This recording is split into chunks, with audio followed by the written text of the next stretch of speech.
Hello, please, and welcome. I'm Shinobi VTuber Robin Osiria, and today we are continuing Black Beacon. We are going to finish Chapter 1 today. I really enjoyed what I played of this game yesterday, and I think we're going to have a lot of fun today. Let us continue. Let's go. Wow!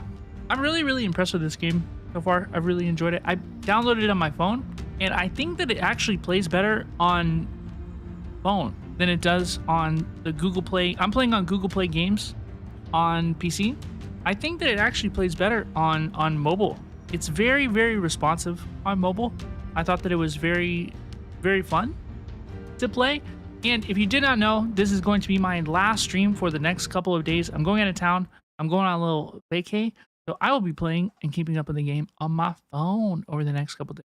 I don't think that I'm going to continue the story. I've been waiting for you for so long. Off stream. So long. But I might. If I really want to, which I might. Oh, you caught me. Oh, you caught me. Oh, oh, I've been caught.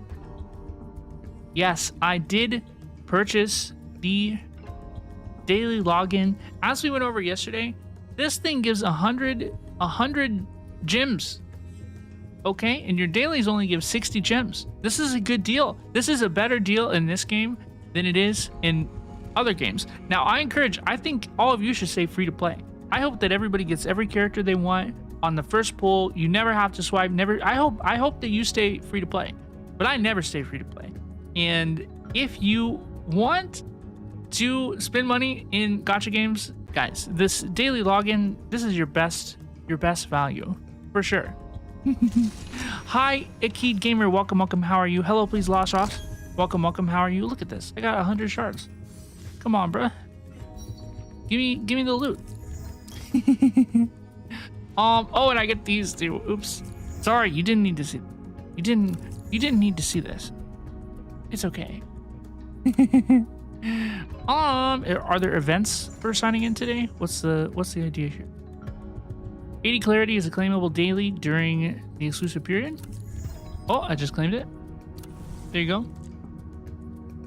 I need to continue the story while you're gone, so I stay ahead. Yes. I think that we are just going to finish chapter 1 today, y'all. I don't think we're going to continue on to chapter 2, and I think that I'm going to continue chapter 2 on Saturday once I get home. Then we will continue chapter 2. Let me see, what kind of dailies are there in this game? What's the idea here? Quest, daily login, yes. And then it's mostly, look at this, it's mostly just spend your stamina. Isn't this nice? You get 40, 100, 200. How many of these do you need? How many points? Whatever do you need to do your dailies? Look, you just spend your stamina. It's so easy. And look, you can sweep with it. Let's see. Resources. I'm overcapped. Oh no, I'm overcapped. Okay. What do I need? I think I'm gonna level, we decided we're gonna level Asti, I think. Yeah, I decided I'm gonna level her. As an apprentice steward. We'll go ahead and sweep. I need 5. And that's what I got? Okay. Okay, epic. I need 3 of these. Oops. I get the battle pass if I max it out just for the 5-star weapon. Yeah, the battle pass seems like an insane value for the weapons. Nuts. You're re-rolling on accounts. I wish you the best of luck. I'm good. I'm quite pleased with my account. I don't think that I'm going to re-roll anymore. She's so pretty. Even though I've seen through it all. Bye, Marley. Welcome. Hope you're having a good one. Guys and gals, those who do not participate, everyone in between, those who do not participate, we have a fun time around here, y'all. I'm just gonna leave this weapon. She's a healer, right? How's it? Okay, we're gonna figure it out. It's gonna be okay. store. Do I have anything in the gift pack? What is this? Free daily login? Let's go. Let's go. Let's go. Let's go. Let's go. Free stuff. They get you to open the shop. Level 15. Ooh, I get some free stuff. Ooh, we got some free stuff. Do we think about doing a little gacha? What do we have? We have 24 tokens.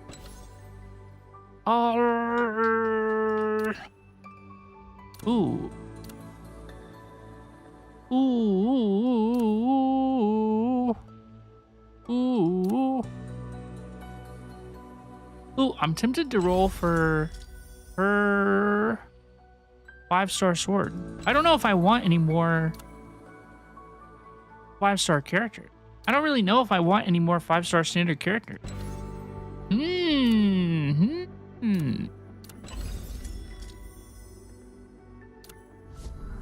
It pleases the bean.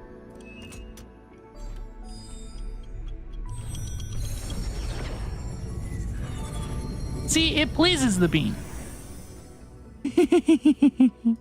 My pulls are actually rigged in this game.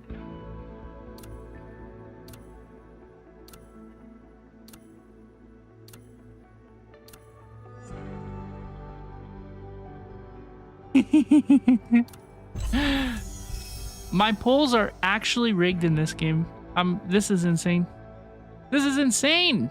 This is insane. Easy. Easy, dude. Easy wins. Easy wins. What do I... All right, I'm just not... I'm done pulling. I'm done. Hello, this is the Consumer Protection Bureau. Oopsies. Oopsies. Look, I didn't mean anything. It's fine. There's no... Oh, she's level 40? My days as an apprentice steward. Oh, shit. I didn't mean to do that. That's okay.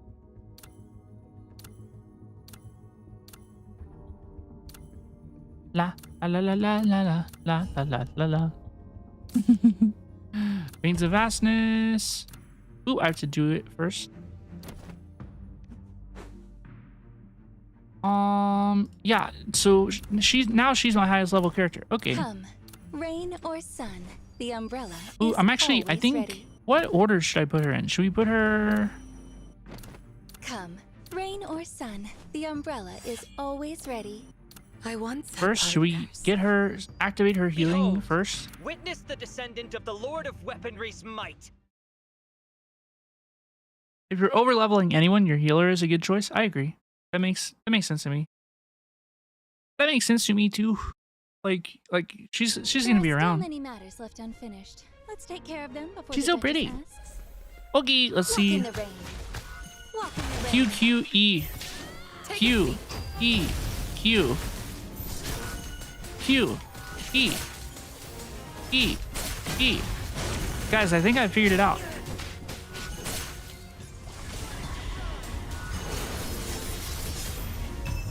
Nice. Okay, I know how to play this game. Sound the retreat. When the Lord of Weaponry marches to battle, Nice. And now I need victory is 2 more of those. Asti looks like a mix between Corrin and Azura from Fire Emblem Fates. I'm not familiar with Azura. I'm not familiar with Azura. I just spawned in. I just got here. Ooh, ooh. Ooh. Get to 30.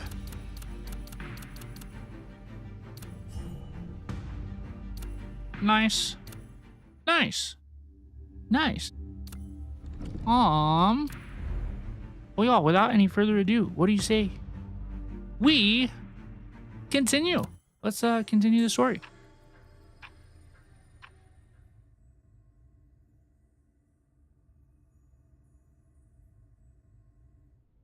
This is your office, Director. According to the rules, I'm supposed to give you a brief introduction. Thank you. Skip the introduction. Just give me the key to the file Oh, this is cabinet his? behind the mural and the key to the safe in the hidden compartment in the floor. Oh, and the code to the gate in the hidden compartment behind the large bookshelf. This is his first day as the director. Was he... Okay. Was he the seer at some point? Or is the director... Are they different positions? I feel like they're different positions. Ah, forget it. I'll crack it myself. How many times have you sneaked in before? Too many. Besides the times you caught me? I don't remember, but who cares? This place is mine now. Got anything else to report? If not, just leave me alone. His words give Nana a headache. This is the password for the Tower of Babel's core server, along with the key to the first original archive of historical documents. And here, the highest authority password for the CAVE Central Database. Are you even listening, Director? Oops. The CAVE leaders have been notified about the change in MAON's leadership, and they're planning a remote meeting this afternoon. Put it off. Huh? Or, better yet, you can attend in my place. I didn't become the director just to listen to those blabbering idiots. He is very nonchalant. Enki, Nana's voice turns cold. we are MAON, the mouthpieces of the gods. We are obliged to listen to the prayers of the travelers from all directions and solve their problems. This has been the teaching of the MAON since it was founded. You are now our director, our spokesperson. You must take your responsibility seriously. It's not something you can just say no to. She says, hey, stop screwing around. At that moment, someone gently tugs on the corner of Nana's clothes. Ninsar? I'll go attend the meeting, Nana. But It's fine. I'm a Tasni too. I did not expect him to be a Tasni. The office door opens again. Heavy footsteps enter the room. Enki doesn't even need to look up to know it is Ninsar. Back from the meeting with that bunch of morons? Anything interesting? Well, forget about those idiots. I'm about to optimize the foolproof door to version 8.0. Come and see what other questions I can add here. Ninsar jumps down from the statue's arms and walks over to Enki, crouching down beside him. Nothing special happened this year. All the other beacons, except the black monolith at the Tower of Babel, have stayed quiet. I knew it. Nana's just so stuck in her ways, to put it politely. She said she listens to the prayers of travelers from all directions when, in fact, she just wants to check for any anomaly and keep tabs on everyone around the world. Oops, nosy. Obviously, Nosy we all Nana. know that anomalies have occurred maybe once every decade, if that, over the past century. Seriously, they should just disband this so-called CAVE. When was the last time we heard anything about Nemesis? They've been gone for years. If you ask me, they're smarter for bailing early after seeing the writing on the wall. But something interesting is going on between Polestar and Cyril. What's so interesting about countries' politics? They can do whatever for all I care. It's always about famine, plague, and war. Same old boring stuff over and over again. Unoriginal and incredibly stupid. Rude. Just as Enki is about to babble on, Ninsar's words silence him. They're having a contest about the same old boring stuff. What kind of contest? They're seeing who can break the speed limit of 7.9 kilometers per second first. Ninsar keeps her gaze fixed on Enki's face, watching for any reaction. So, who will win? Cyril, How much longer till they do it? 24 years from now. Enki's hands pause, and he turns his attention inward. I guess I'll have to pick up my pace. Pick up your pace for what? Enki pretends not to hear and continues working. Answer my question, Enki. Enki raises his hand abruptly, meeting Ninsar's eyes. Or the foolproof door version 8.0, of course. Once it's done, no one will be able to disturb me anymore. This time, I'll add 1,000 questions so those dimwits won't be able to finish the game within their lifetime. Ninsar remains silent, simply staring back at him. Their gazes intertwine, piercing through each other's mind as their faces are reflected in each other's eyes. Why did you become the director of Emion, Enki? The boy lets out an exaggerated cry, but slightly averts his eyes. Whoa, is the sun going out? Can't believe you're actually asking someone a question. I know the answer, but I want to hear it straight from you. Well, I guess I'll have to give you a serious answer, silly sis. The boy heaves a heavy sigh. Because the director possesses the highest authority, not bound by any rules. So true. Nobody can stop me from doing what I'm about to do, not even you or Nana.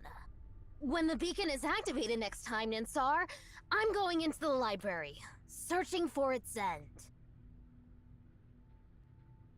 Enki extends his hand towards Ninsar, excitement brimming on his face. Finally, my journey will begin! Be happy for me, sis. This is a declaration without room for debate. Ninsar does not take his hand. She bites her lip, turns around, and walks away without looking back. Enki is left alone in the library, watching his sister leave. What's wrong, Ninsar? Why are you sitting here alone, looking so down? Ninsar panics and touches Nana's face. Stop it. Both you and Enki are so smart, yet so childish. It's moments like these when I realize you guys are still just kids.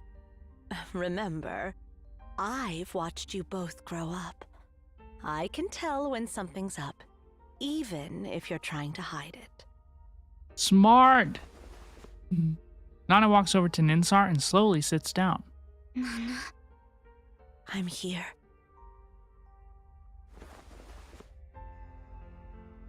Is this the same artwork as the beginning? Ninsar nestles into Nana's arms. Nana.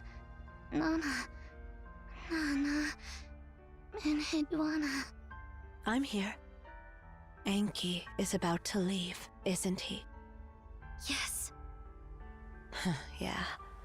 Recent events seem to have made him anxious. Ninsar looks up, her calm tone carrying a plea beneath it. Nana, can we shoot down those artificial satellites made by Polestar and Cyril? Why is her mouth moving? Nana gives her an incredibly warm smile. Well, if you asked me to destroy the moon, I'd be tempted to give it a shot. Unfortunately, we can't, Ninsar. We can't interfere with those processes. She caresses Ninsar's head. Just like we can't stop geocentric theory from being proposed and heliocentric theory from being discovered. We couldn't stop humanity from discovering that the Earth is round, or stop gravity from making that apple fall. Likewise, we can't prevent the discovery of the gravitational constant, or the launch of the first artificial satellite into the sky. Sooner or later, the rationality of this world will reach a point where it won't tolerate anomalies. Or us. At that time, we'll quietly step off the stage for the sake of our compatriots still living in the cave. No need to be sad about it. It's an inevitable process. An unstoppable tide. Hey, be normal. Be normal. Sleep. Chat, be Ninsar, normal. My sweet girl. Ninsar closes her eyes at Nana's gentle, lullaby-like words. She is not sure if she is shedding tears due to excessive drowsiness, but she did indeed feel a drop of liquid sliding down the corner of her eyes. My poor, sweet girl. Sleep now. Sleep in peace. Yeah, Nana and the twins are really, really cool. I like them a lot. I like all the characters so far. What are you doing, Enki? Nana enters the room and sees a small figure working on a large clock. Ninsar complained to me about Sally always bothering her, so I'm making a cradle. This will help Sally fall asleep. Thank you.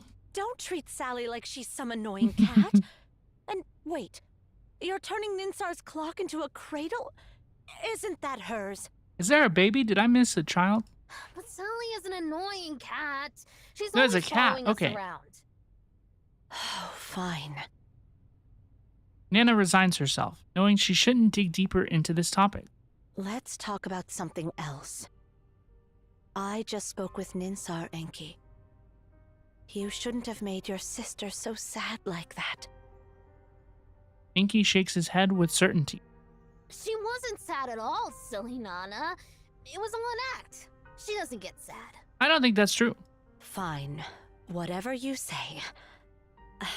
Actually, I didn't come to talk about your sister either. Nana's expression and tone become serious. You're well prepared, aren't you? Inky freezes for a moment, then looks back at Nana with grave seriousness. I am. He doesn't speak very seriously. Are you here to stop me in Hudwana? Just so you know, even if it's you, I won't back down this time. Of course not. When your father, Tasney, brought you back from the library, I had a feeling this day would come.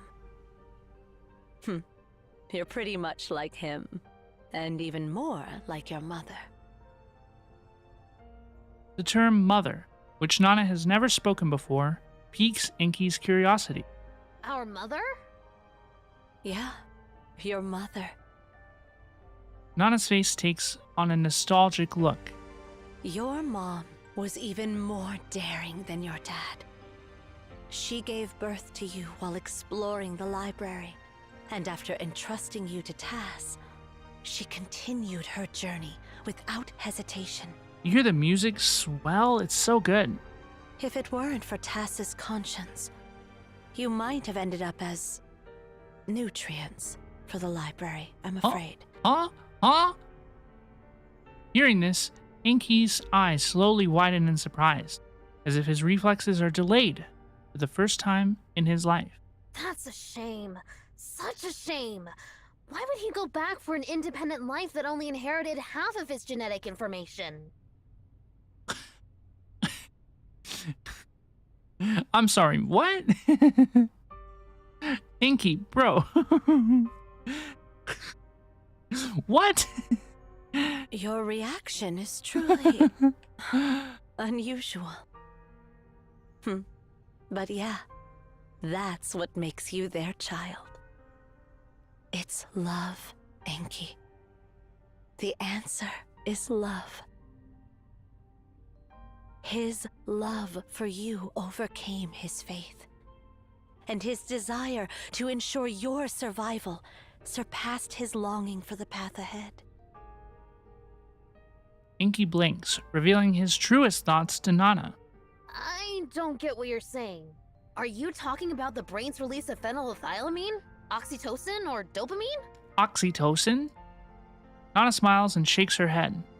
No, none of those. Remember this, Enki. No matter what, you and Ninsar are human beings. Only by understanding the vulnerability of being human can you appreciate the significance of strength. And only by knowing the brevity of life can you see the splendor of eternity.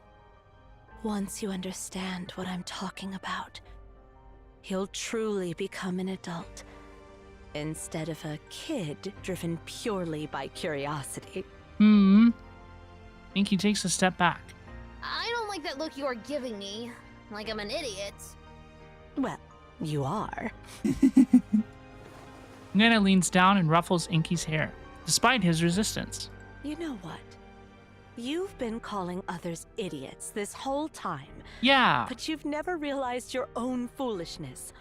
Who's the real silly one here? Hey! I'm not silly. He's a silly Billy.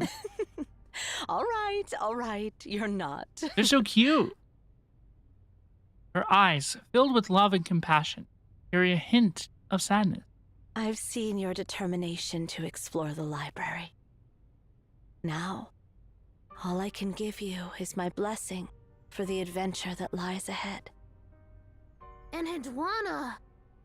So, go, Enki. Good luck to you. That chapter was really, really good. That chapter was really, really, really good. God. 07. Yeah, 07. Sheesh. 23 years before the world calendar. I'm a little confused about the timeline. This has not been... his mentor, the 372nd director of MAN, and the greatest genius this tower has ever known, beyond the reach of all. That is, I am... Enki Tasni! Okay, so we're back to the point where we found out he's a Tasni. The energetic self-introduction is met with an eerie silence from everyone. Ninsar turns her head. Oh, I forgot to mention. My full name is Ninsar Tasni, and the director Tasni you mentioned is my younger brother. Hi, Sailor. Welcome, welcome. Why didn't you tell us early? Why didn't you tell us earlier? Why didn't you tell us earlier? Because you didn't ask. I don't give out answers unless I'm asked. Huh? What's up with all the silence? Why did everyone suddenly get so quiet? Zero looks calm, her face devoid of all emotion, as cold as an ice sculpture. She just keeps her eyes tightly shut, not wanting to comment on this revelation. As for Ereshkigal, she is clearly wavering inside. No way. That old man's mentor is a brat. He's a brat. Enki puts a hand on his hip, pointing at Ereshkigal with obvious dissatisfaction. Hey! Who do you think you're talking to? Cosmos respects me very much. Although he's a mediocrity, he's my apprentice. I can't just let your rude words slide. She is Cosmo's granddaughter. Oh, I get it. That makes sense now. I'm not seeing the connection here. It's pretty much like when I'm always calling Hidwana an idiot. She's trying to show affection to me, right? Enhidwana? We know that's Nana. Before I can ask who Enhidwana is, Ereshkigal abruptly raises her voice. Who are you saying is trying to show affection to you? You brat. Zero! Don't cover me now! Zero covers Ereshkigal's mouth. Sorry about her misbehavior. I love her voice so much. Looks like you're really getting along well. Just like us, right, Ninsar? Ninsar glances at Zero and Ereshkigal, who is trying to say something and stays silent. But then again, who exactly are you guys? Let me explain. I'm the boss. Yo. I see. So you've come from 80 years in the future. What catches his attention is not the copper sphere, or the prophecy, or the impending doom of the library. Hi, Dlee. Hi, Akid Gamer. Geez, these two. I know, my YouTube chat just popped in. I didn't mean it. I didn't know y'all were here. Hi, how's it going? Yeah, this is live 2D so far. The live 2D has been really, really impressive. And then sometimes, like, there will be scenes where the characters' live 2Ds are on scene speaking, but the 3D models are, like, in the background. And it kind of like sets the stage as to what's going on, you know? You'll see it, but before the end of the chapter, you'll see it. Like, the storytelling's been really, really cool. Enki walks around with me with unbridled interest, like a curious child surveying a new toy he has never seen before. This is fascinating. I never expected someone could actually travel through different sectors within the library. I've gained new insights about this place. Can I touch you? I'll pass. I didn't even read the first two options. Without waiting for my response, Enki moves closer. That's not cool. Your skull looks normal. No hidden organs, or extra ears or eyes. How do you perceive the abnormal passage of time? Or maybe you don't actively perceive it. Enki traces the back of my neck and down my spine, and gives my rib a firm squeeze. I said no touching. 7 cervical vertebrae, 12 thoracic vertebrae, and 24 ribs. Your bone structure is just like that of an ordinary human, so what makes you so special? I don't feel any implants or augmentations under your skin, and based on the echoes, This guy. your heart and lungs seem pretty normal too. Well, let's examine your lower back, tailbone, and pelvis. Zero steps forward and stops Enki's hand. We need to chill. Master Enki, please be gentle with our Seer. We love Antwerp. Enki's eyes light up again when he sees Antwerp on Zero's shoulders. Look at him. Look at the smile. Look at him. Well, then can I study this plump chicken on your shoulder? Oh, plump chicken. How fascinating! A bird that possesses human intelligence and can transform into pure energy! What exactly are you? It's Antwerp. Antwerp gets startled, feathers standing on end, and then disappears from sight. Looks like it won't be showing itself to Enki for a while. After a brief commotion, Enki reluctantly stops, but his curious gaze lingers. Can you show me your ability? I mean, the ability to travel through different time sectors. It's the best character. Antwerp is the best character. It is the best character. Then, Enki immediately shakes his head. Oh, forget it. Never mind. It feels like cheating if you can just go wherever you want. It's dull. I want to savor the novelty of this library fully. I'd rather take a long route than a shortcut. Are you really? I know he's the former director. So this is the style of the former director? What are you talking about? Are you thinking I'm a fake or something? No, I'm just surprised.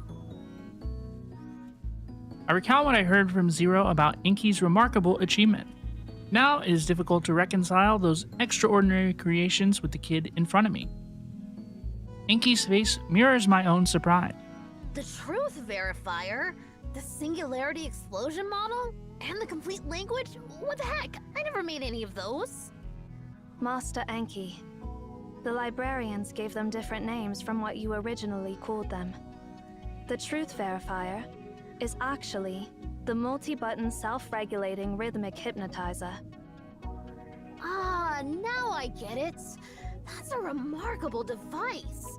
You throw a proposition at it, and it just keeps clattering away all night. Perfect for curing insomnia. But those idiots thought it was a waste to have it by my bedside, so they forced me to hand it over. But before I did, I gave it one final task. There are no propositions in the world that this machine can't prove. If they want to hear it clatter, they can listen to it all they want. So how's it going after 80 years? Is it still clattering away? As you expected, the truth verifier still operates to this day, ceaselessly outputting the proof process. We simply cannot repurpose it. I see. So, what about the singularity explosion model you mentioned?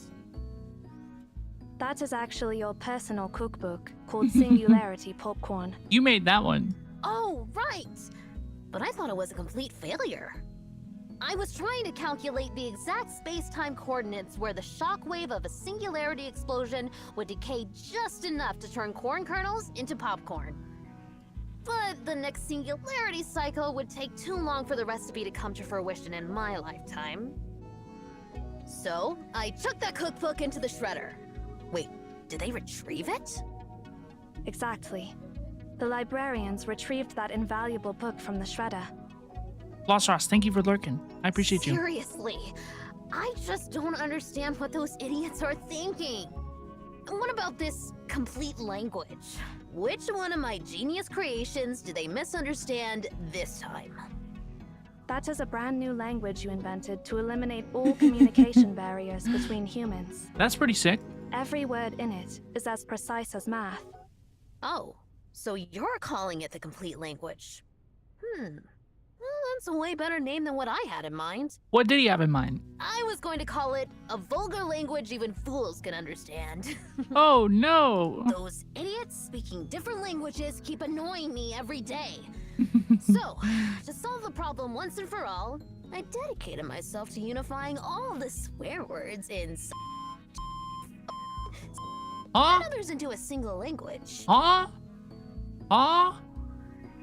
Huh? What was that beeping? What? Huh? All I need to do is unleash a string of curses in that language, and anyone, anywhere in the world will perfectly understand what I mean. I'm busy, so stop bothering me and get lost. And the best That took me part? off guard. It retains the emotional essence of the original obscenities. I've learned new facts. Enki, they're here in this era because they need something from you. Yeah, all right. Respectfully, let's move it along. Oh, right. You guys are here for that copper sphere, right? Yeah. Got any specifics on it? Yes, it is here. Found it.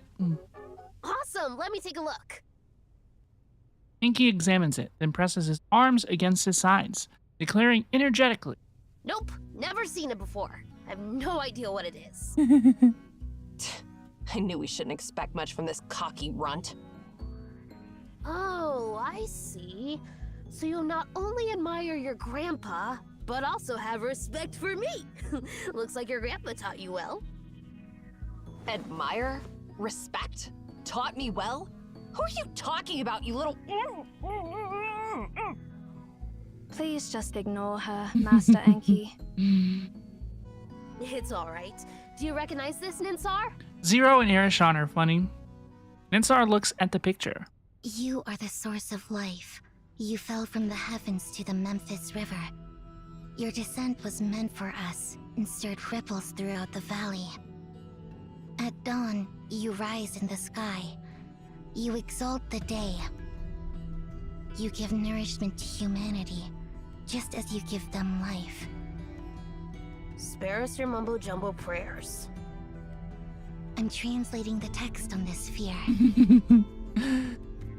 Ninsar gives us a sidelong glance. Side eye. It's a hymn, an ancient ode from Memphis praising the sun. Praise the sun. More specifically, it's a hymn written by the 18th monarch of Memphis, Akhenaton, in praise of Aten, the god of the sun. If I'm correct, this copper sphere you recovered from the Philistine Sea. It's the god of the sun for ancient Memphis. Hmm? Yeah. Now that you mention it, I start to understand why it looks a bit like the star simulator I made earlier. I see. So basically, this stuff is a magnetically confined fusion reactor. Why is it not called I don't know what that means. The god of the sun is a magnetically confined fusion reactor? Yeah, Just that's as what we suspected, I'm confused. I had a feeling it might be something like that. Did you? But I didn't know I that. didn't think it would be an actual nuclear explosion. I didn't know that. No wonder it obliterates everything. Nuclear explosion? Why are you so surprised? Even the real sun is just a massive fusion reactor. Why did it appear in an ancient time like that? Because of the beacons. The beacons, of course! They're all anomalies created by beacons. And there's more than one beacon in this world. I wouldn't be surprised if one of them happened to fall in ancient Memphis. So the so-called god of the sun... It's not really a god. At least, not in the grand universal sense. The idea of God originally came from ignorance. Ancient people did not understand the unknown and could not control it. Hence, they revered it as gods. That makes sense. That's kind of my personal prevailing theory, is that a lot of things that people believe about a lot of different things, or because we did not have the science or understanding or knowledge to explain those phenomenon in the way that we do today? It has nothing to do with rituals, worship, sacrifices, fear, obedience, or faith. It is just a collective term for things beyond human knowledge. And any phenomenon caused by these things beyond human knowledge is called an anomaly. Any highly advanced technology might seem like magic at first. But once you unveil the mystery, you'll realize that it's just boring stuff.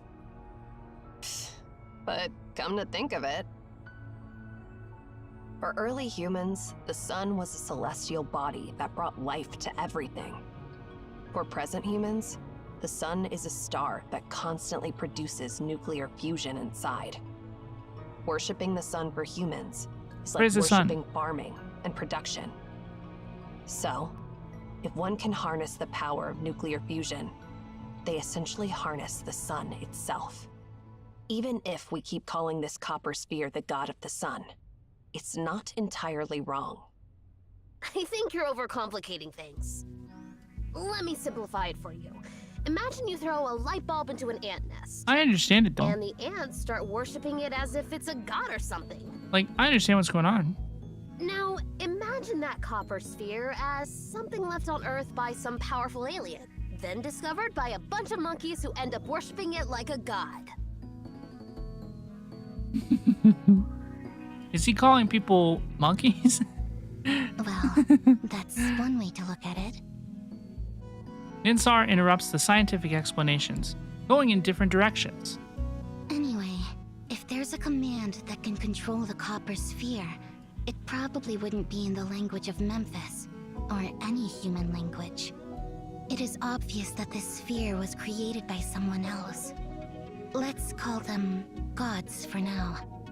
Naturally, those creators used the language of the gods, or a language completely alien to human understanding, to command their creations. Interesting. Now that's interesting. A vulgar language even fools can understand. I mean, the complete language. I didn't complete it when I ventured down the path of no return. Now, if there's a language that commands gods, then I should definitely include it in the complete language. Even gods should be able to understand the complete language. While I continue my journey, I'll help you study the sphere and this so-called language of gods to figure out the Yay! command you're looking for. Thank you. How long do you think it will take, Master Enki? 80 years. 3 years should be enough. Oh, you know what? That's better than I was Since we hoping. can travel through time, meet me in this sector 3 years from now. Inky stares at me with eager anticipation. I'm looking forward to it. Let's see what surprises you will bring. Interesting. I like this mechanic. That's interesting to me. That's interesting to me. 3 years and we could just go? That's interesting. I like that.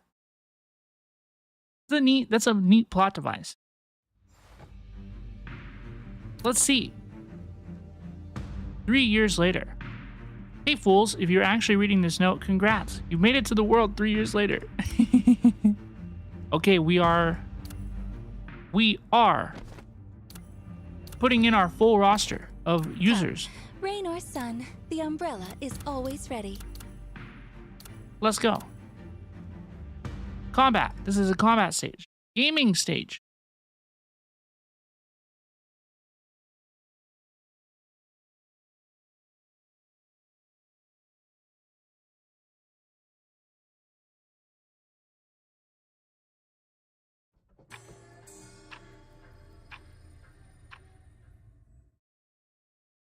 "20 years before the world calendar." That's it? Yeah? Feels like nothing really happened at all. Like always. Are you expecting something special just because it's 3 years later? Do you have the slightest idea who you're talking to? Never mind. Don't be mean to me. Report in, Zero. Working on it. Something seems to have appeared on the desk. Okay, we're gaming. We're gaming. We're gaming. We're gaming. We approach the desk. As expected, there is a piece of paper on it. Hey, fools! If you're actually reading this note, congrats! You've made it to the world 3 years later. Praise me, Master Enki, the great god of wisdom! I've sifted through all the documents I could find and translated everything about this copper ball into modern language. Mm-hmm. P.S. I was thinking of writing the conclusion of a vulgar language even fools can understand crossed out in the complete language, but Ninsar said you probably won't get it, so I gave up on the idea. Seems like the complete language is still too advanced for humans. Well, the stupidity of idiots never ceases to amaze me. I've stored most of the documents in the library, planning to show it off to you. Then I realize it's not worth showing off at all. Displaying knowledge that even morons can comprehend is just plain boring. And who knows if you'll even find that sector after 3 years, so I just tossed it somewhere along the way. Anyway, there are 5 documents in total. If you guys don't have anything better to do, look out for them. Let's get back on track. I'm holed up in the conference room because of some emergencies. Okay. I've hidden the access to the conference room in the Hall of Keys. Grab that first and then come find me. I left some markings on the path to the Hall of Keys, so keep your eyes peeled for them. What kind of markings, you ask? Well, the kind only a genius like me can create. Don't bother looking for me if you can't even recognize them. After all, communicating with a dimwit would just bring me down to their level. You're warming up to Inky? You're warming up to Inky? I am cooling down on Inky. I think he's talking a little bit too much. I think he's talking a little bit too much, to be honest. A vibration comes from a short distance away. He's yapping a little bit. He's yapping a little bit. I'll give him a beating he won't forget.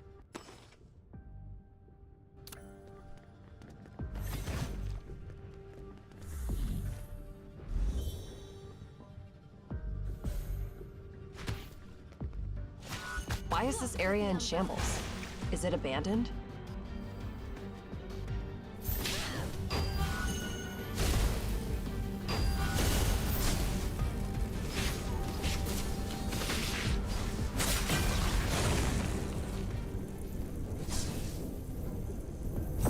Ma'am, excuse me. No contact allowed.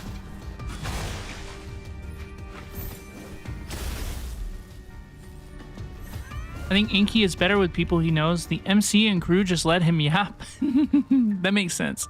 That makes sense because the Seer's kind of like hesitant to like, hey, like I don't know these people. I don't know the dynamic, you know. I'm just gonna vibe out, you know. And then you have, and Inky takes full advantage of that. Nice. We did it. We did it. That must be the marking Master Enki left behind. Let's follow it.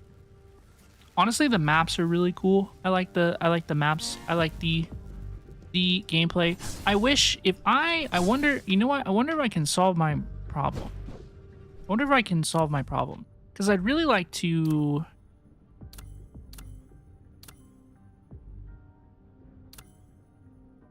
Okay, I'm trying to bind it to the right, to the like a side mouse button, and I can't. You know? I'd love to bind rotating the camera to something other than mouse 1. Because right now, that's like my biggest problem. That's like the biggest problem that I have. Is I cannot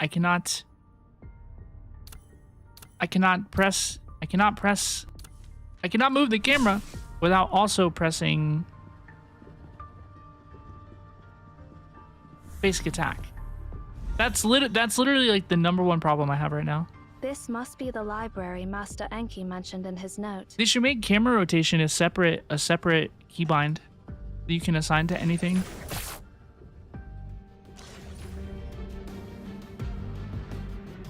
Hello? We should keep an eye out for the documents that Master Enki mentioned.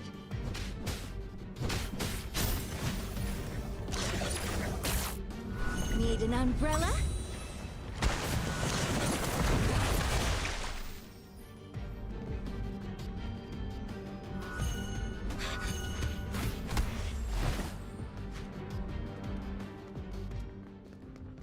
Keybinds in this game are weird. I still have it on the default. I also click the basic attack with my mouse instead of bothering to use spacebar. Honestly,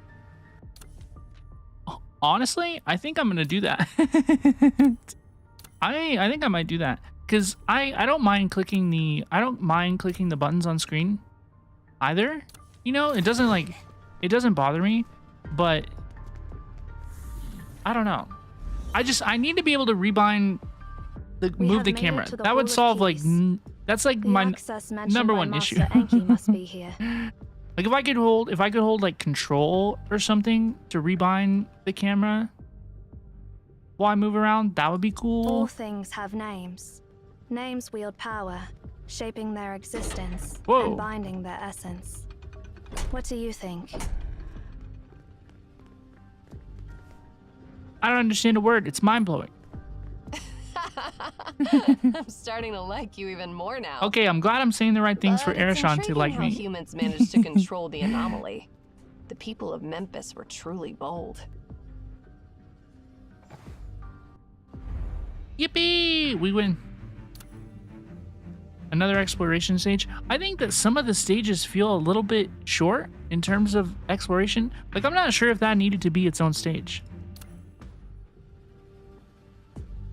Speaking of that, why isn't that annoying brat waiting for us where we agreed? Is he trying to hide from something?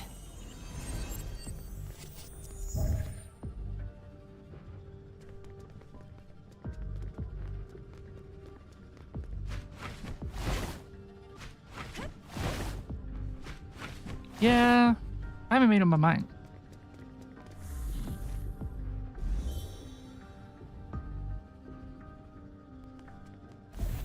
Whoa! Walk with the umbrella.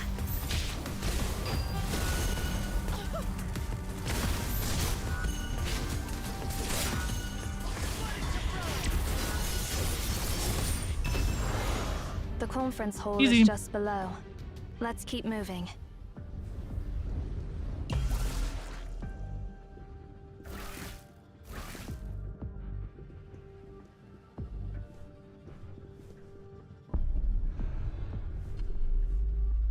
Finally, we're Oh, almost can at I the conference room. move this? Let's hope that runt has Oh, found not the really. words to stop a tent from blowing itself up. Whoa, whoa, Or whoa! else- Zoom out from this user's crotch. Chill. Hey, she's so pretty. She's so pretty.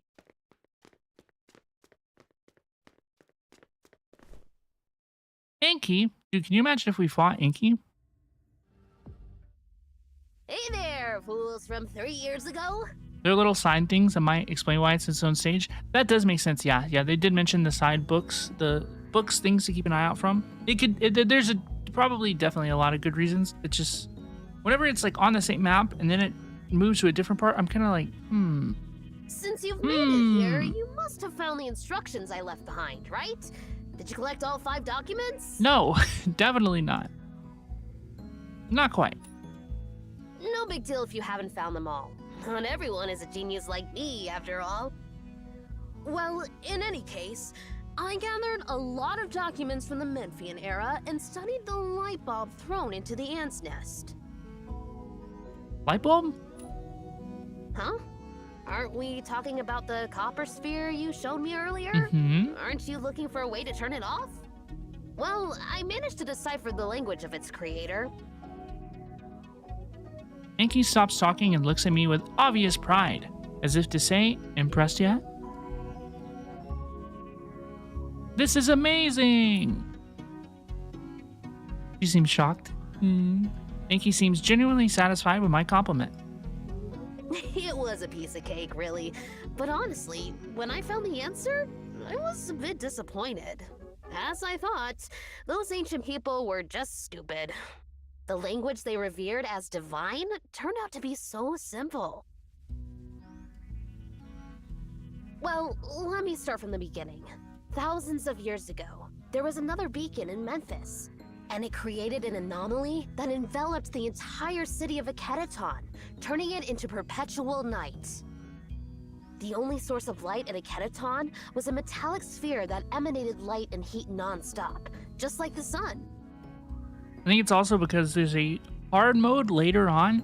That makes sense. Which is combat-oriented nodes for some extra rewards. That makes sense. Yeah, that makes sense. You could do like the separate rewards and then fight just like a handful of little guys on a harder difficulty. That makes sense. One thing that I am hoping for, like as I was playing around last night. So last night I played a bunch on PC, and then I have had the game downloaded on my phone, but I signed in on my phone and I was like, I just want to like play something, you know, I just want to play it on the phone to see how it plays. I love like a training range or something, you know, like, or if you could do like you could farm like a domain or something, you know, one of the resources things, but like not claim.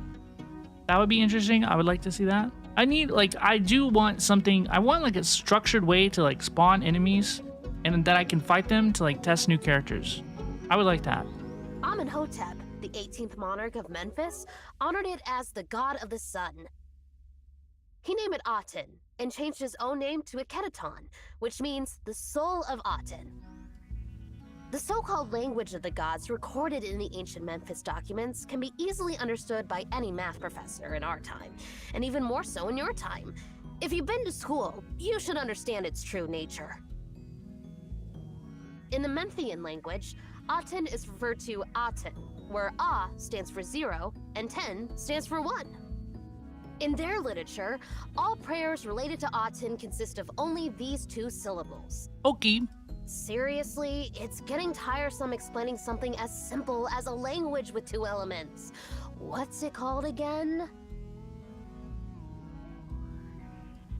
Binary, of course, mentioned. Precisely. The language of the god? It's binary!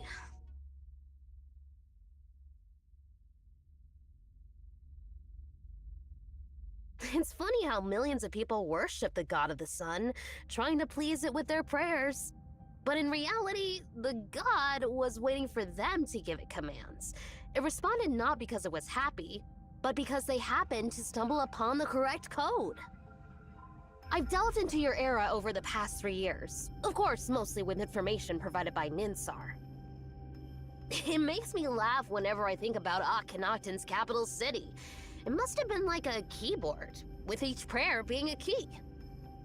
Countless people spend decades typing away, finally stumbling upon a few valid commands, which they carefully transcribed and preserved as oracles. They could have commanded the sun to rise, yet they knelt to pray to it. Is there anything more stupid than that? And to think that the prayers from thousands of years ago eventually became the cornerstone of human civilization. That's the greatest joke ever! Tragically, Pharaoh Akedaton accidentally stumbled upon the last command, which turned out to be the self-destruction command for that copper sphere. So, yeah. Akedaton got completely wiped out by the god's anger. That's the whole story of Akedaton and Aten. I thought it'd take me 3 years to uncover the secrets of this language of the gods. Turns out, it only took me 3 days. No, almost 3 hours. Oh, we wasted 3 years? How do we stop it? Inky's face scrunches up in a sour expression. About that, well, you know. Let's not dwell on that for now. Erishon shoots Inky a piercing look. Don't try to change the subject, you little brat. Zero glances around. Speaking of which, Master Anki, where's Lady Ninsar? Oh, right! Since I've given you so much information, it's time for a little favor in return.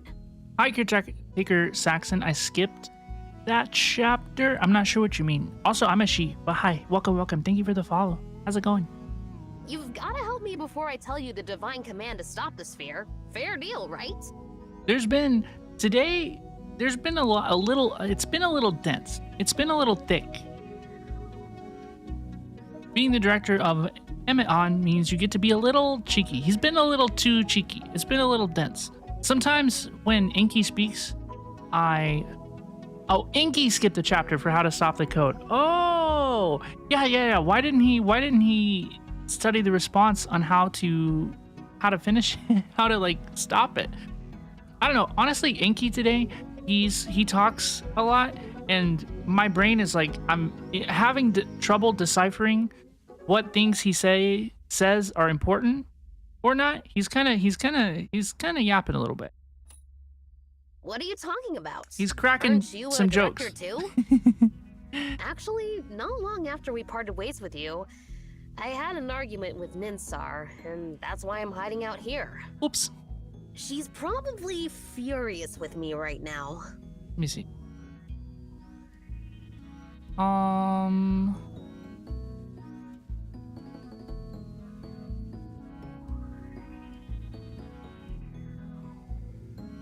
How are we supposed to stop it? Yeah, it seems, I think he's trying to say that he's trying to say that there's no way to stop it. But he doesn't want to drop that information quite yet. See, he actually, now that I'm reading it again, he actually says, it sounds like he doesn't know how to stop it, or he thinks that there's not a way to stop it. And then he says, like, it's time for me to get information for you. So I think he wants to get information from us, and then he's gonna be like, but we can't stop it either. You're trying to get an emulator going so I can try this game. I'm playing on the Google Play games on PC, and it's also, I've played it on my phone as well, and it also plays pretty well. What did you do? Well, I love I Arashon. didn't really do anything. Here's the deal. Ninsar has a grumpy cat. So, I made a cat's cradle to keep it from bothering Ninsar ever again. Once you place the cat inside, it won't need to eat, drink, or defecate. And it won't shed hair. It'll just sleep peacefully all the time. Are you trying to put the cat in eternal slumber or something? Why are you talking such nonsense too? It's a cradle! A cradle! Just a regular old cradle to make the cat sleep peacefully. Sounds like killing the cat with extra steps. It does. What happened then, Master Enki? Making a questionable device wouldn't make your sister that mad, right?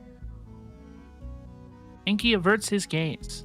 Well, the thing is, I made that cradle using a clock she had restored. Enki, you're doing too much, man. Sounds like your cat. Come I've never on, had a it's cat not that before. Big a deal, right? I want a Why cat. would she be so angry? Why would she be so angry? Enki, are you being serious, dog? Yeah, that's what I'm saying. Oh, I need a picture of them like that.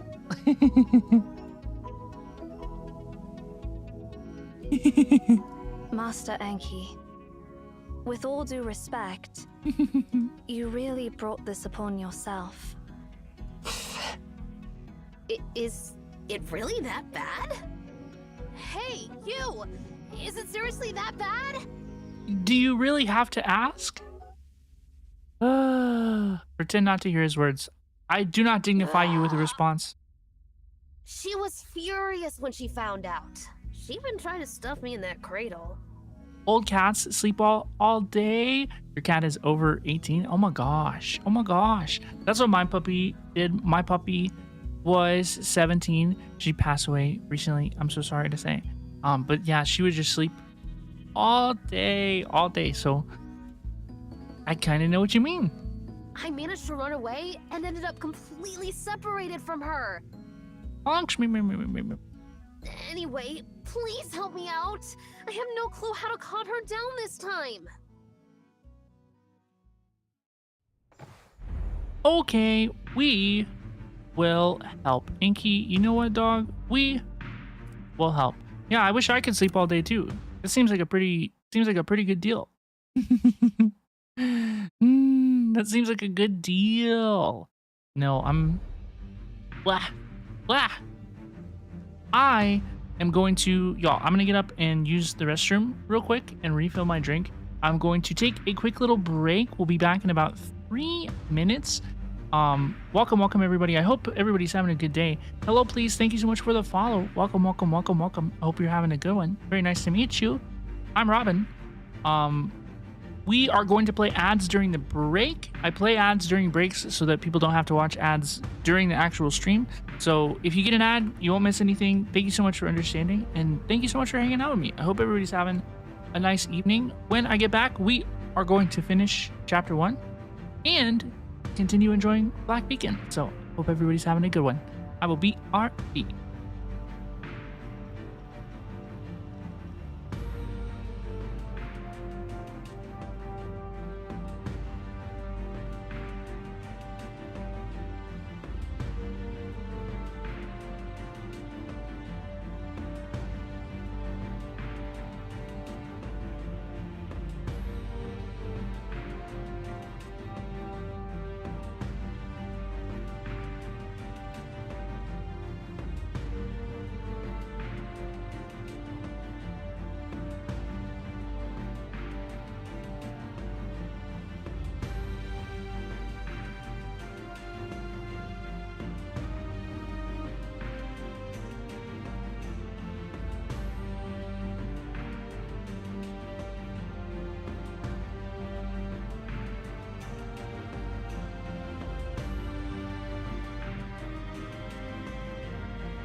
Hello, please.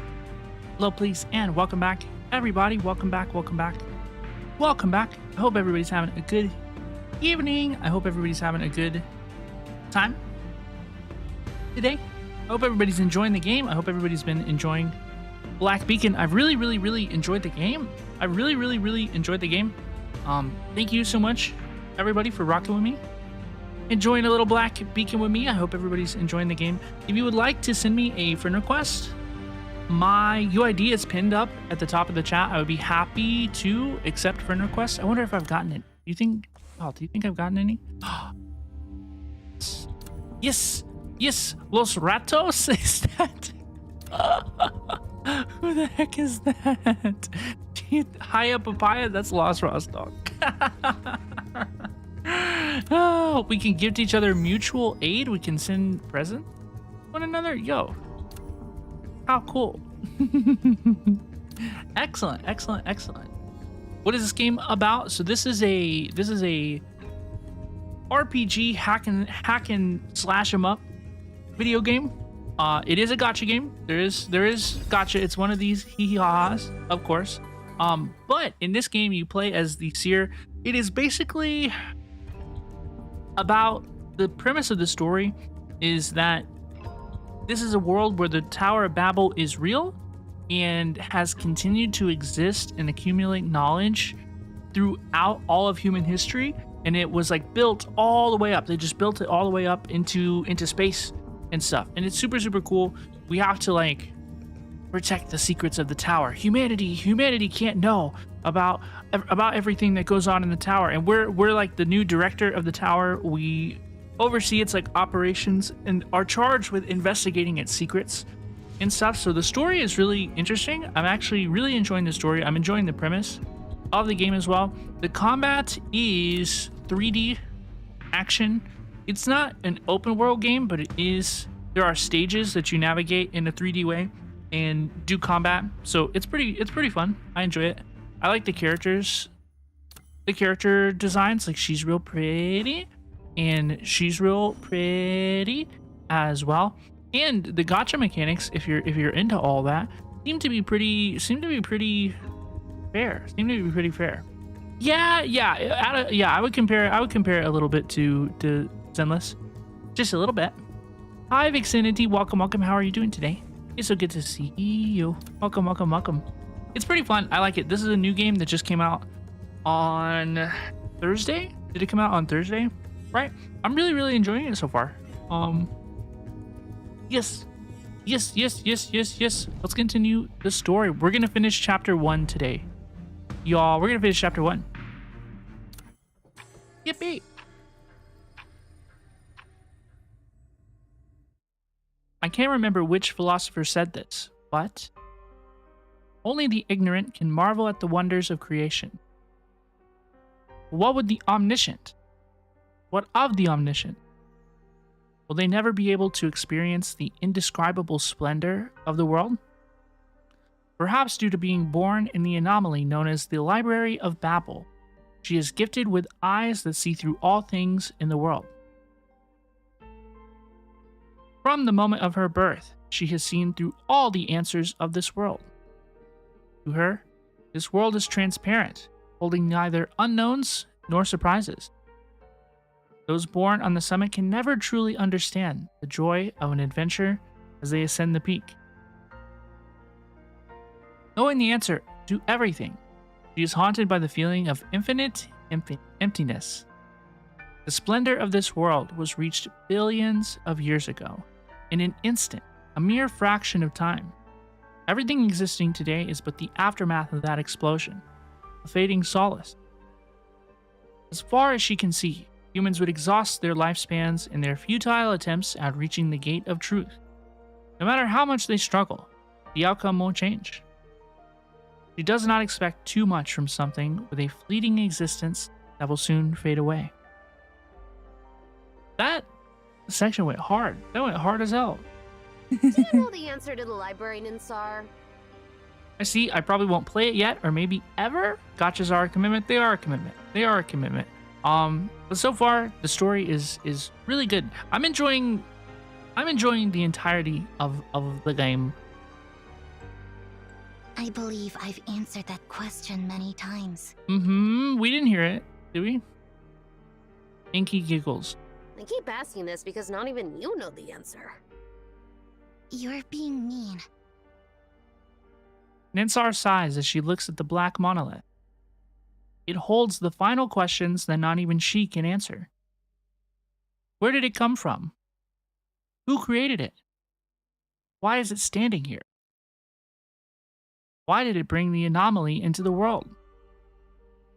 The sky and the earth remain silent on these questions. Anomaly, what an exquisite name. A medium of divine revelation, a phenomenon beyond the laws of nature. Ninsar feels that way. Perhaps the first human on this planet gained wisdom not by staring up at the stars, but by gazing at this black monolith. It is not a miracle, it is a god in itself.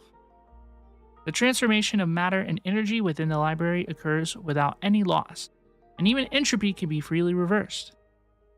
All the answers Ninsar knows do not apply to that place. It is another universe with vastly different logic. Is that universe also attempting to answer these questions in the most brutal way? The method of exhaustion?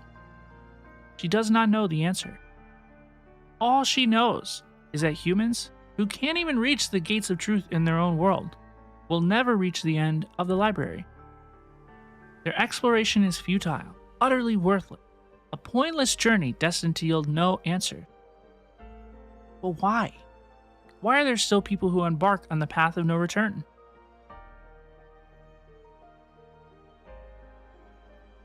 I want to know why our father embarked on the path of no return. Ninstar stayed silent when Inky posed that question. It wasn't that she didn't know the answer, but rather, the answer was all too obvious. Therefore, it wasn't a question, but rather an answer that Inky gave to her. It is a yearning for knowledge. The desire for knowledge is the innate instinct of all intelligent beings, and none can escape its dominance. In that sense, the library is more like an insatiable beast. With its infinite possibilities, it has been enticing all truth seekers to march forward and ultimately become insustient. What exactly does it want to devour? Everything. Anything is acceptable. Ninsar mutters to herself, "Just don't take Inky away from me." This whole scene has gone so hard. I guess I'll have to pick up my pace. I hope you feel better, Rest Exalted. Thank you so much for saying hi. Have a good one. Feel better soon, okay? Pick up your pace for what? She knows she shouldn't have asked that question. She already knew the answer deep down, but she still wants to hear it for herself, even if it would only end up distressing her. Only in these moments does she truly recognize the human flaws that still reside within her. Anomalies are existence abandoned by the world, or more precisely, something forgotten by the world known to mankind. As humanity's knowledge of the universe grows greater, more perfect, irrational things will be forgotten. With the passage of time, the beacon has been activated less and less frequently. Many anomalies have become myths and legends. She has seen the future. The rockets manufactured by the Republic of Cyril have already surpassed the escape velocity, and in 2 more years, Polestar will achieve the same. The first man-made satellite is about to break through the atmosphere, and the age of astronautics is approaching. Near-Earth orbit will soon become as crowded as a highway. When sunlight within the vacuum is reflected in the camera, myths and the eras associated with them will fade away forever. Yggdrasil will wither, and the 9 realms will collapse. The giant elephants and tortoises that carry the earth will die, and the sun will no longer be carried by boats or carriages. The shape of the world will henceforth remain a sphere, eternally. As the unknown becomes known, humanity retains only one way to explain the universe, and the rest will become legends. The library will soon be completely closed. The world of increasing entropy shall never tolerate its existence. The unknown land will forever remain unknown. The mountain where the gods reside will no longer allow anyone to climb it. Wouldn't this be an urgent call for the child aspired to climb the mountain of gods? How truly tragic is this countdown for one as such?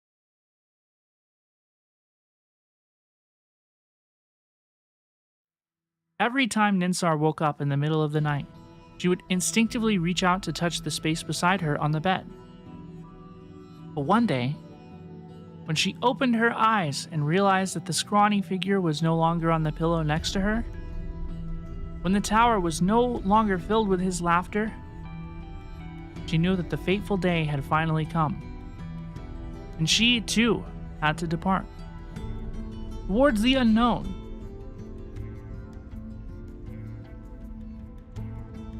So, you're the successors from the future. Dude, that section was so good. That section was so good where they're just talking. Like the narration was so good. I really enjoyed that. I really enjoyed that. With just one glance, she saw through those travelers. So, visitors from another sector. What are you seeking? She knew the answer to her journey when she saw their confused look upon hearing her and Inky's names. The library's prophecies are absolute. This realm is independent from the human timeline, and there is no beginning or end to this space. Everything that has happened in the past, present, and future at the same time. Neither she nor Enki managed to come back. Such was their fate. However,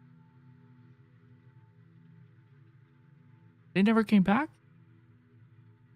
Looking at the modified clock beside her, a thought suddenly sprouts in her mind and grows frantically. Looking at the modified clock beside her, a thought suddenly sprouts in her mind and grows frantically. Her brother, a genius with a touch of foolishness, always invents something beyond one's wildest imagination. Even when he intended to make a cat cradle, he ended up inventing a miraculous machine that could put people into a state of permanent hibernation. Any living being that stays inside will reach a state of complete dormancy. The cat cradle. Not only will they fall into a deep sleep, but even their cellular metabolic processes will come to a complete standstill. While Inky is a difficult child, if she can somehow lock him into the cradle, she will be able to take him with her on the journey. Shut up. Shut up. Even if one day she collapsed on the journey, perhaps in the distant future, a seeker will find Inky in the cradle and take him away. Shut up. Furthermore, if that person happens to be Seer that Cosmos found, and if they possess the ability to travel through time, has he been in the thing the whole time? She might even be able to ask that person to return to this sector in the future and awaken Inky. This will allow Inky to travel to the future. In this way, Inky will have a second chance, a chance to start his journey anew. This is crazy. A chance to escape this doomed fate without any answers. That was crazy. That was crazy. That was the best chapter in the game so far. That was insane. That was wonderful. That blew my mind. That was insane. I can't believe my eyes.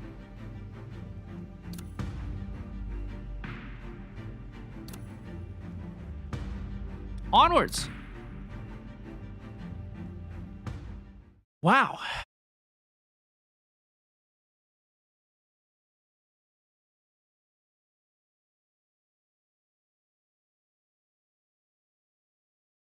Wow.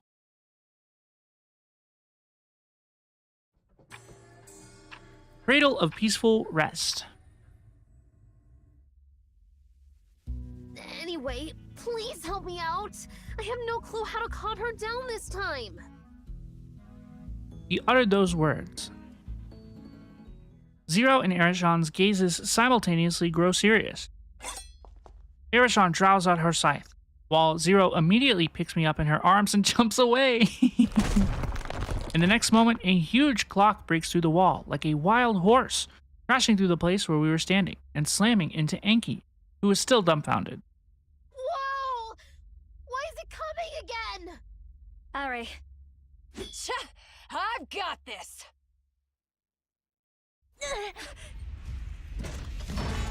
What the hell is that?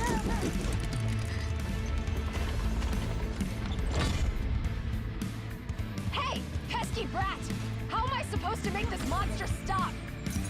Attack the clockwork behind it! That powers the entire mechanism! I need to charge the attack. Why can I not do it? It's glowing, but I can't do it. There we go.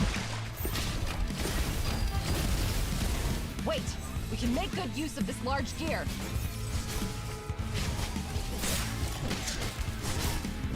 Don't get any closer, Ari.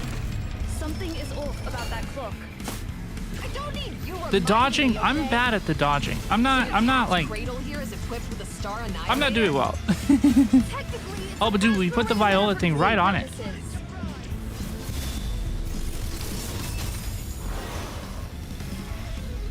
Did we win?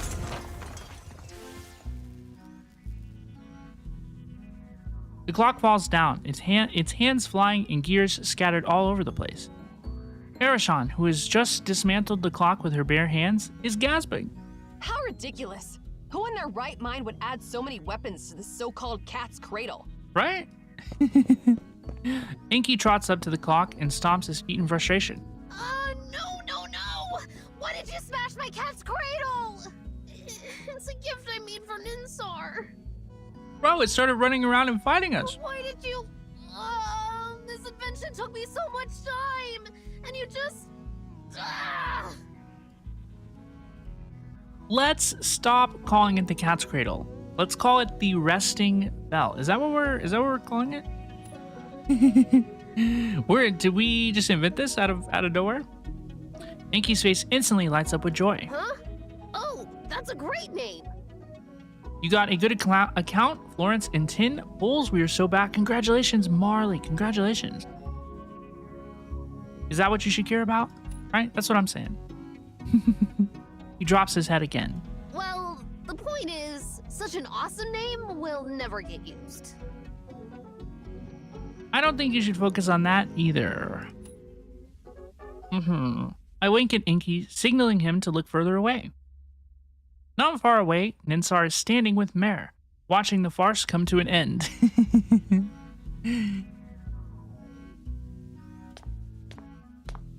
Inky walks up. I'm sorry for tampering with your clock. I'm really sorry. It's okay. Just don't be mad at me, sis. Ninsar feels regret, looking at the wreckage of the clock scattered on the ground. It's like this accident blocks the last way back, and she doesn't know if she should feel sad or happy. In the end, she just lets out a long sigh. Never mind. Seeing Ninsar's expression, Inky starts acting cocky. How about I make another one for you? Haven't you learned your lesson yet? Alright, just forget what I said. Sounds good, Marley. I will happily be your friend in Black Beacon. Y'all, if anybody would like to be friends in Black Beacon, my UAD is pinned up at the top of the chat. Please, please, please, send me a friend request. I'd love to be friends. Inky then looks at us. Well, thanks for helping me find Ninsar. But then again, you didn't really help me at all. Feels like it's not a good deal for me. Cut the crap, you little brat. If it wasn't for me, you would have been stuffed into the coffin by that intelligent weapon you made. Oops. Just hand over the command to stop that copper sphere from blowing itself up. Master Enki, keeping promises is a virtue. Ninsar seems to have grasped the situation. I see.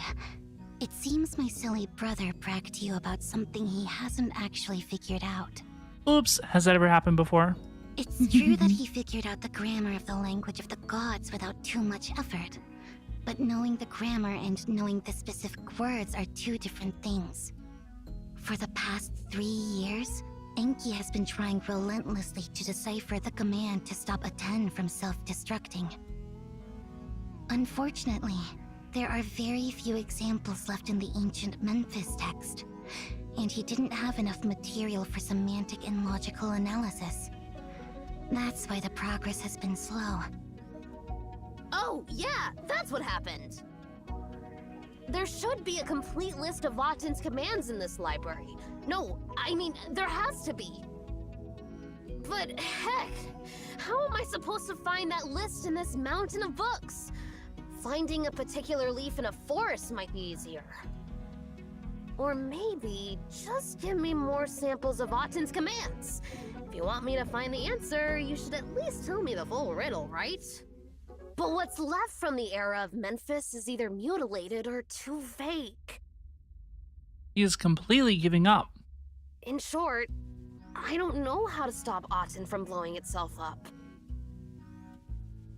Then why did you boss us around? How can you be so shameless? Dude, that's exactly what I said he was doing too. I locked him so carefully. Inky's face turns red with embarrassment. However, I do have some information. Besides destroying a Keraton, the Copper Sphere has shown up twice in history. One of them was 2,000 years ago. 2,000 years ago. Zero looks thoughtful.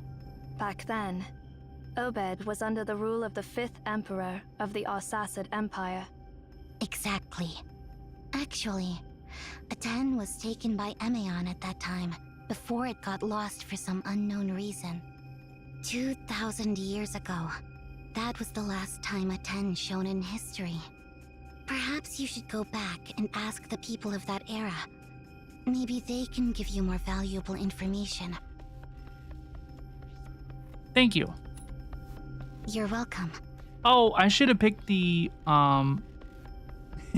the sister's more reliable. Just a nice little subtle dab onto Inky. By the way, since you seem to have a deep understanding of antiquities, Master Ninsar. Zero suddenly steps forward and takes out something, handing it to Ninsar.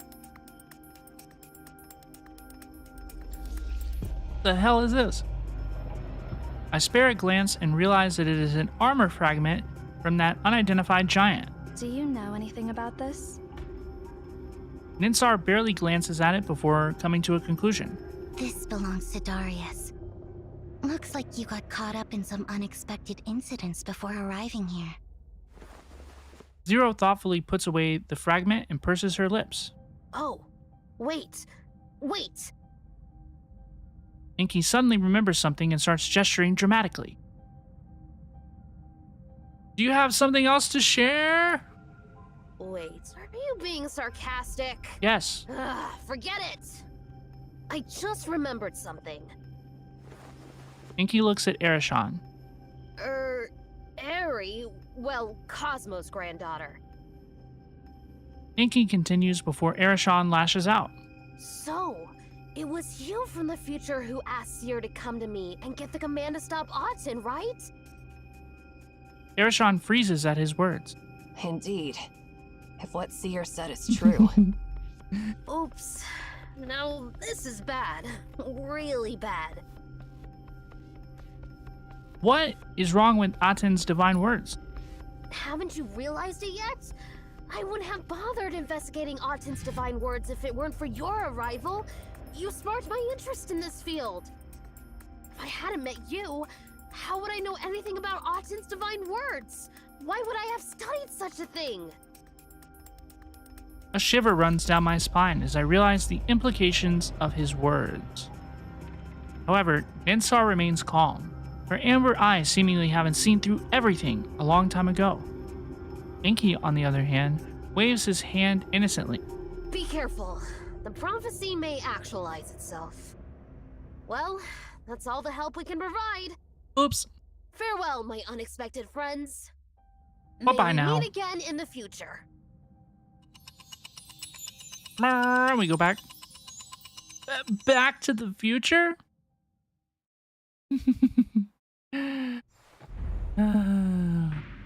Yay, I'm level 17. Departure. Her journey ahead is already brimming with endless surprises and magnificence. Let's go.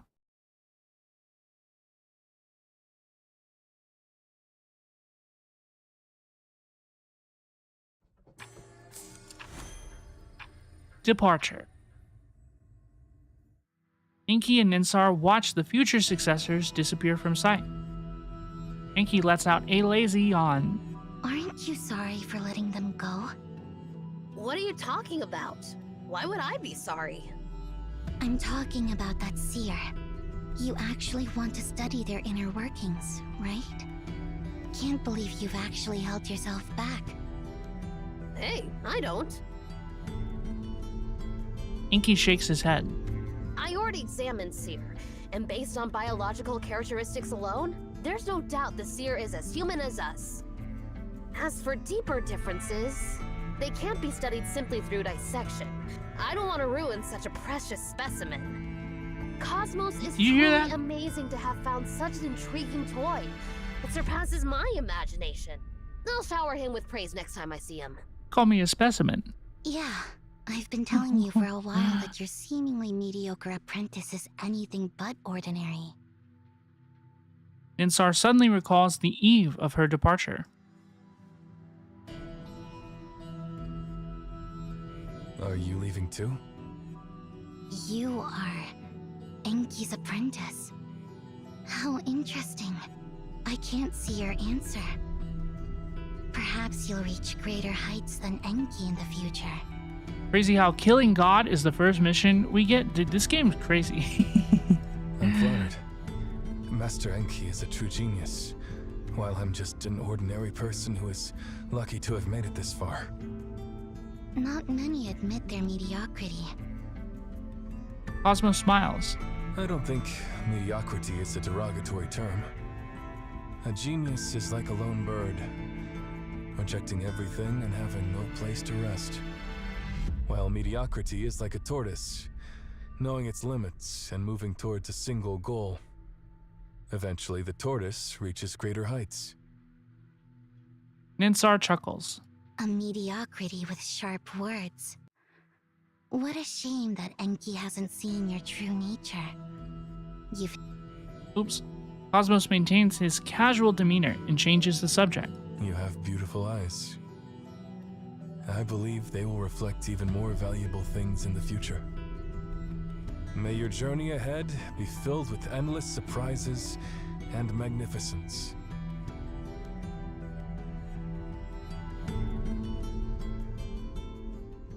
Enki's voice pulls Ninsar back from her reminiscence. But then again, do you think they'll eventually fall into a tragic loop just like Oedipus? Yes, they will. Ninsar's voice is calm, as if stating an established fact. Otherwise, they wouldn't have met us. Enki pauses for a moment and then chuckles. That's true. All we can do is wish them good luck. Well, that's not something we should be worried about. Yeah, you're right. But you know, it's not just Cosmos who's interesting. There's also that girl. Erishon? The girl who has found the Tome of Aegis? What path will she choose? I'm curious, Enki. Did you see the answer? Yeah, I did. But I don't know the process, as always. I don't know why, but this time, I have a feeling that maybe the process is more important than the answer itself. It's just they haven't realized it yet. Should we warn them? No, only the unknown brings anticipation. I don't want to spoil the fun. Mischievous, aren't you? Whatever you say. You're at 117? Yeah, this is chapter 117. Enki jogs forward a few steps. By the way, now that you've realized that the process is more important than the answer, don't come up with such a boring plan next time, silly sis. I haven't reached the end of my journey yet. I don't want to start preparing for an exit plan in the middle of a game and have to start over again. You're just too predictable. Even if you don't tell me the answer, I can figure it out. For a moment, the Enki in front of Ninsar resembles someone from her memory. Remember, I've watched you both grow up. Hmm. I can tell when something's up, even if you're trying to hide it. Enki, there's nothing waiting for us at the end of this journey. We won't reach the end, find any answers, or be able to turn back. Enki chuckles and keeps walking forward without looking back. So what? Ninsar stands frozen.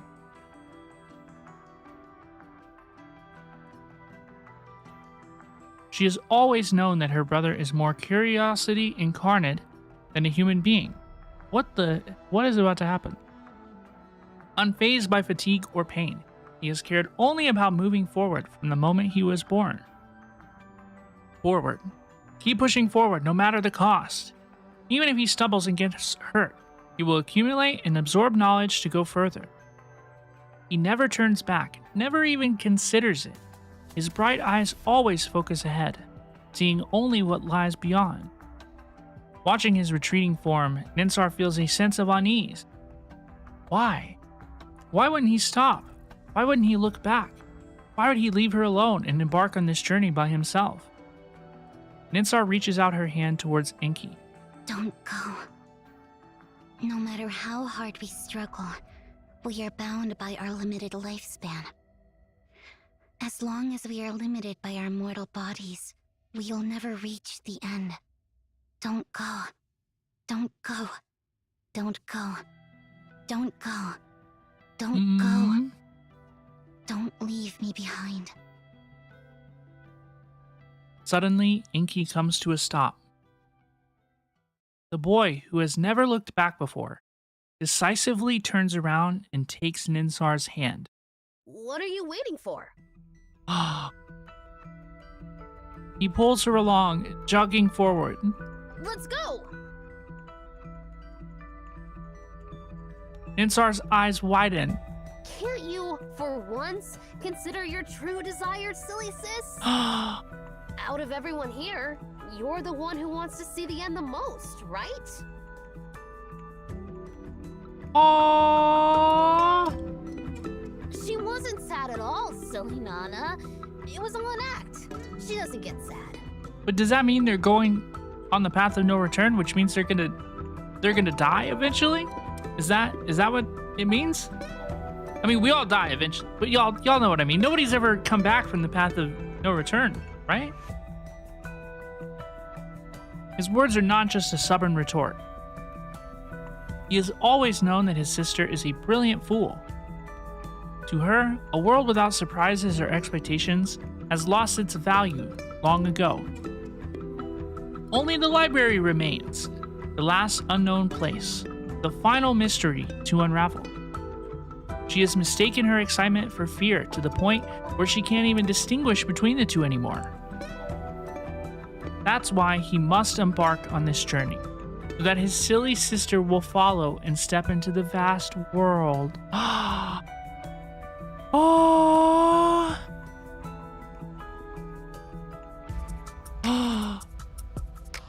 Holding her brother's hand tightly, she feels the pulsating exhilaration through their intertwined fingers. In that moment, the restless longing consumes her entirely. After all, they are twins who share each other's desires and bear each other's pain. How could she have forgotten that? Ninsar smiles wholeheartedly. Her journey ahead is already brimming with endless surprises and magnificent. Yes. Let's go. Let's go. From this step onward, there's no turning back. Beyond lies either the ultimate truth or nothingness. I have shivers. No one knows the answer. Even if they stray from the path, even if they lose everything, even if all that awaits them is boundless darkness, as long as they hold each other's hands, they will reach their destination. The end of the library.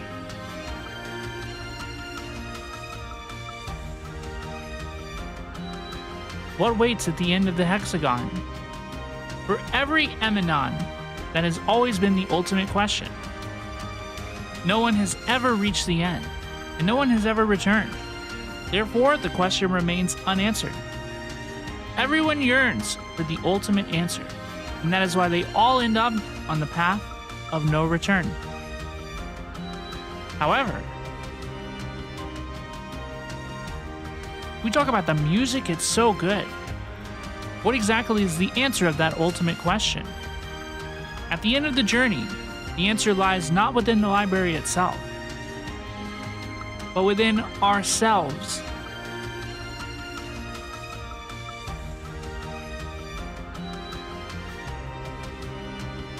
Wow.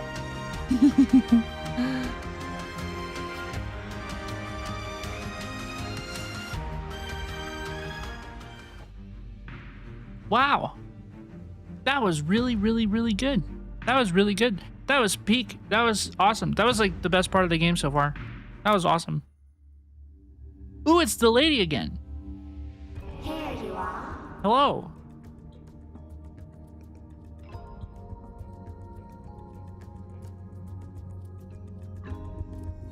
No need to ask. As I told you before, when you depart, all memories of this realm will fade, including me. Huh? That girl is quite perceptive, so this time, I've blocked her presence. Huh? Don't divulge too much to her, Ooh. and don't place too much trust in her at this moment. Even if everything is predetermined, I don't want any harm to befall you. Come, your journey awaits, filled with challenges and perils. Fear not, I'll forever protect you. This is ominous. I know where you're headed. It's the origin of all casual ties. I've adjusted your coordinates. Now you're free to embark whenever you choose. Okay. There might also be some stories you didn't even know about, but that had already occurred. Side stories. We got some side stories. Inky and Ninsar, the twins and the meteors. We could do their story. I don't think that I want to do their story quite yet. What is the EX? What the heck is this? Head Librarian's Authority? Don't you want to see how far your limits will go with these abilities? Ah, yes. Oh, yes. Yes, yes, yes. Yes. Just because they don't come back doesn't mean they necessarily die. Maybe they just exist forever, unable to leave. The answer is at the end of the library and within ourselves. We're going to figure it out. Good night, Sailor. We hope you have a nice sleep. Take it easy, okay? See you later, dude. You started leveling Ninsar after this. She's part of your dark team. Your dark team? I have no idea what Ninsar does. I'm going to do this Chronoburst X. No? What is this? Do I have to use... Oh, no. How long will you keep playing? We are probably going to wrap it up pretty soon. We're gonna probably do this and then get to a stopping point. I have to, and I get Spread your to wings, Ansu. travel. I get to travel. I'm going on vacations.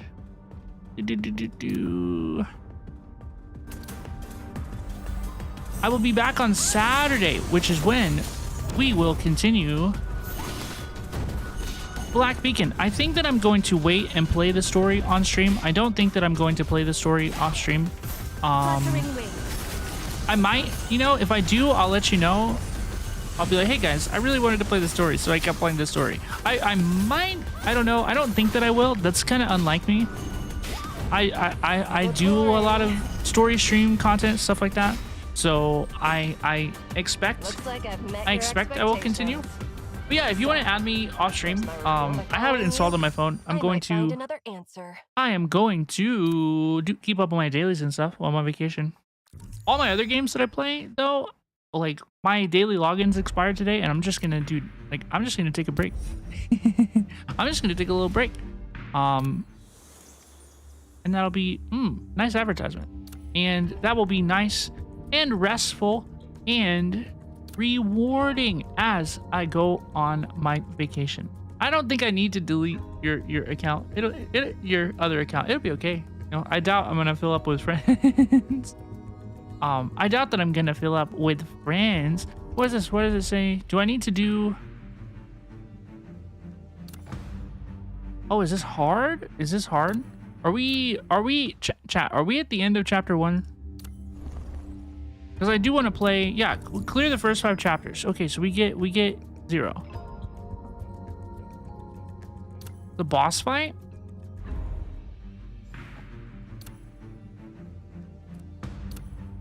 Let's do it. Let's do boop boop boop. We are at the end of chapter 1. Let's do this boss fight. Let's do it. Let's do it. let's see if what we got up our sleeves.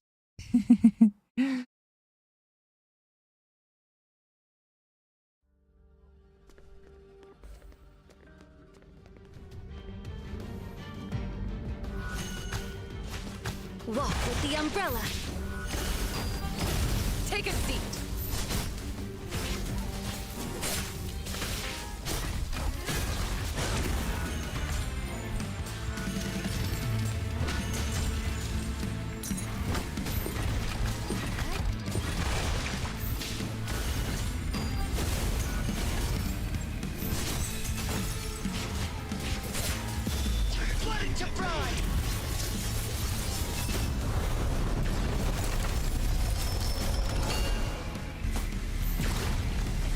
Dude, I got my team's rotation down so good. I can't dodge worth a shit, but it's okay.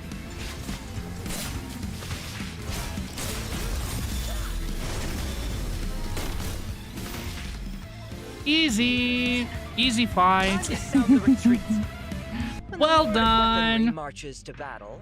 Easy. Victory And is I got some rune shards. Rune shards. That's what they're called in this game. You can change your attack button to left mouse button. That's what I was trying to do, but I don't like that my basic attack button and my controlling the camera button is the same thing. Oh, we can decorate the place? Shut up. How cool.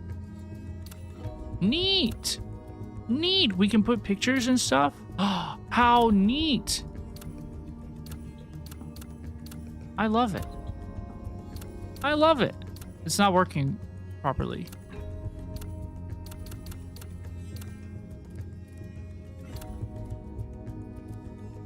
Oop. Network is down. Network is down. And y'all, we are going to take that as a sign from the universe to hop the heck off this stream and have a good rest of your evening. Thank you all so much for hanging out with me and playing a little Black Beacon. I've had a lot of fun today. The ending of chapter 1 was so peak. It was so peak, and I'm really optimistic to continue the game.